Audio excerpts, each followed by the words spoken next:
Hello there, fellow swine. Welcome back to my channel. Today, I'm here to talk about my favorite game ever made, The Witcher 3 Wild Hunt. A near perfect creation if I do say so myself. This game slaps harder than a disappointed parent.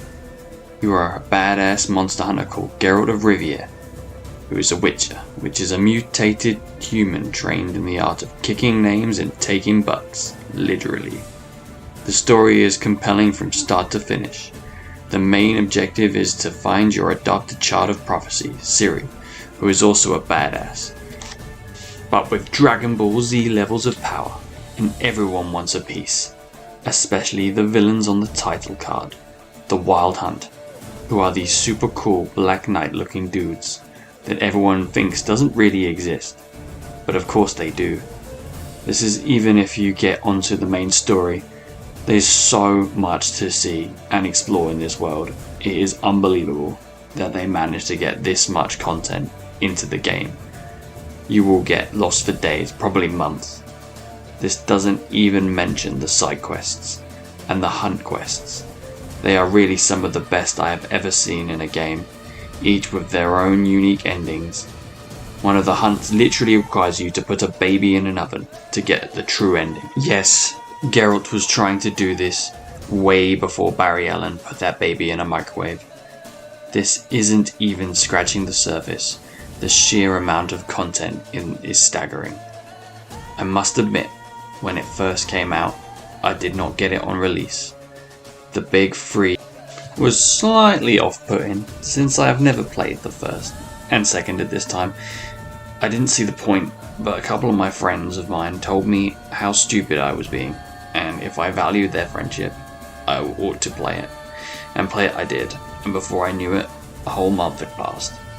Also, while it isn't unique to this game, you can play a card game called Gwent, which was so popular it spawned a whole new game based on it, which I didn't really play to be fair, but I heard it was good. So when you are done being a badass monster slayer, you can build the greatest deck and become the king of games. Finally, when you complete everything, but you still want more, you can play the two massive expansion packs, which add another boatload of content to the game. Both are amazing, but the second one, Blood and Wine, really takes the cake. It really shows what all DLC expansion should strive to be like. It added 30 hours of extra content, like a whole new map with new monsters and side quests and even more Gwent. Along with Geralt and Ciri, there are a great cast of characters like Yennefer of Vengerberg, a badass witch, or Vesemir, Geralt's badass mentor, and everyone's favourite, Dandelion, a bard, who you have to keep saving. It's the one game I keep going back to, no matter how many times I have played it. And it recently got a PS5 upgrade, so this was another reason to play it again. You are probably thinking though, there has to be some flaws, it can't be completely perfect.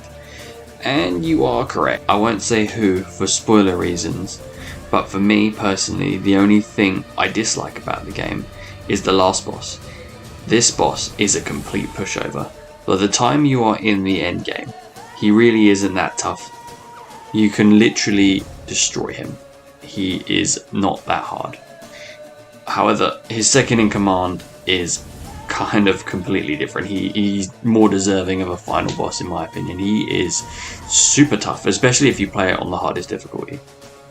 This game really deserves its praise. CD Projekt Red knocked it out the park with this game. Which is why for me, it is my favourite game of all time. If you made it this far into the video, I would like to thank you all.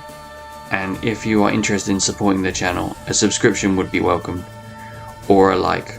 Or a dislike. Tell me what your favourite game is and why. Take it easy, fellow swines.